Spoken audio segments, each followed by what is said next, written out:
तो आपकी शंका चली जाएगी कि रविदास जी ने क्या कहा। तो कितने सैकड़ों वर्ष पहले कहा कि भारत में अवतारी होगा जो अति विस्मयकारी होगा, ज्ञानी और विज्ञानी होगा, वो अद्भुत सेनानी होगा।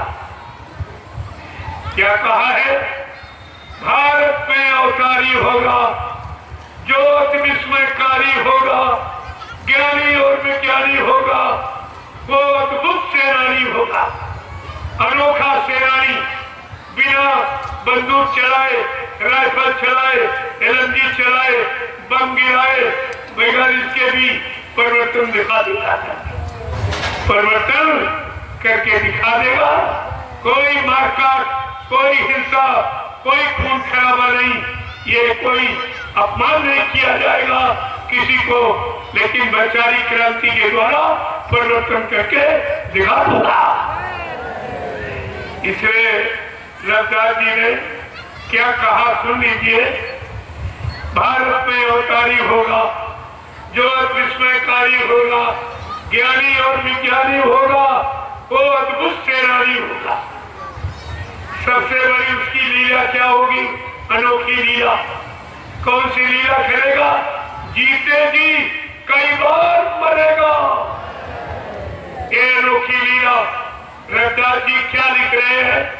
ऐसा अद्वितीय, विलक्षण, अनोखा तो महापुरुष होगा कि जीते जी कई बार मरेगा और छन्नम भेष में वो विचरेगा। जीते जी कई बार मरेगा, छन्नम भेष में वो विचरेगा।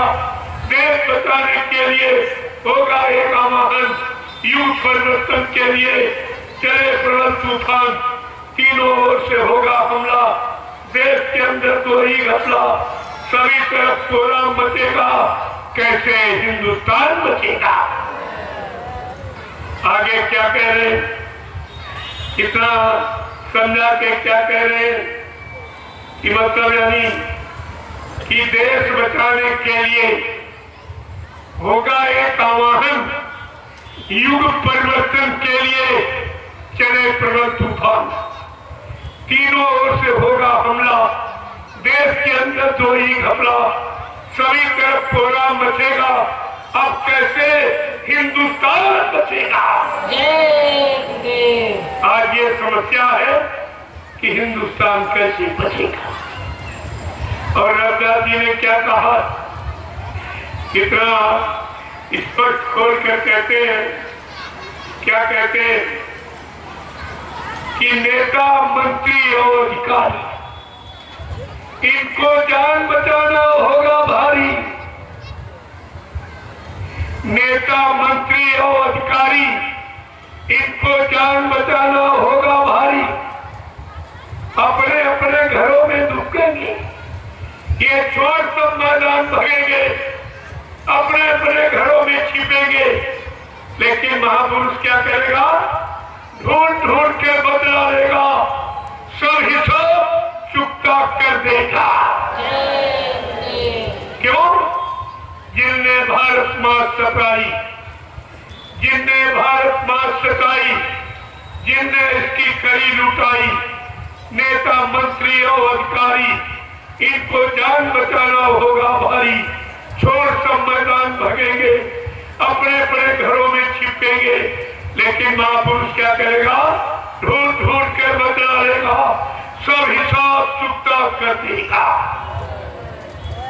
आगे क्या कह रहे? चीन अरब की धुरी बनेगी, विध्वंसक ताकत उभरेगी। कब कहा था रविदास जी ने सैकड़ों वर्ष पहले कि चीन से ही ऐसी महामारी बीमारी निकलेगी जो सारे विश्व को तबाह कर देगी। देखो कब कहा? ये संत वाणी है जो आज लागू हो।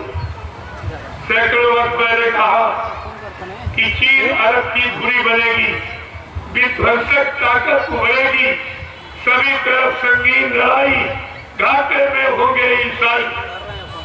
युद्ध तीसरा अति प्रणकारी जो होगा भारी संहारी, भारत होगा विश्व विजेता, भारत होगा विश्व विश्व का नेता, दुनिया का कार्यालय होगा, भारत में न्यायालय होगा, तब सतयुग दर्शन आएगा, संतरा सुख बरसाएगा। सहस्र वर्ष सतयुग व्यापी, सहस्र वर्ष सतयुग लागे और विश्व गुरु बन भारत जागे। ये रविदास जी की बड़ी एक भाग तो ये, दूसरा भाग में क्या कह रहे। एक बार रविदास की हरी कहने लगे, सुनो अटल कहानी, कलयुग मात सातस हुई, बीते सहस्र, देखो साफ है बड़ा, बीते सहस्र 5 10 हुई, 10 5 15 तो 17, यानी 18 में लीला हो जाएगी। 18 में खेल होगा कि भरमा में सब स्वार्थ के काजा, सब अपने स्वार्थ के लिए सबको भ्रमित करेंगे। भरमा में स्वार्थ के काजा, बेटी बेच करे कुल राजा।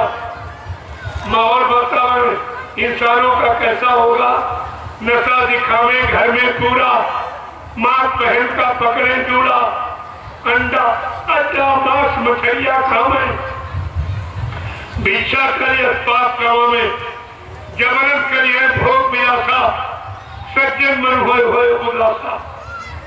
क्या कह रहे, कर्म देख धरती भर जाइए।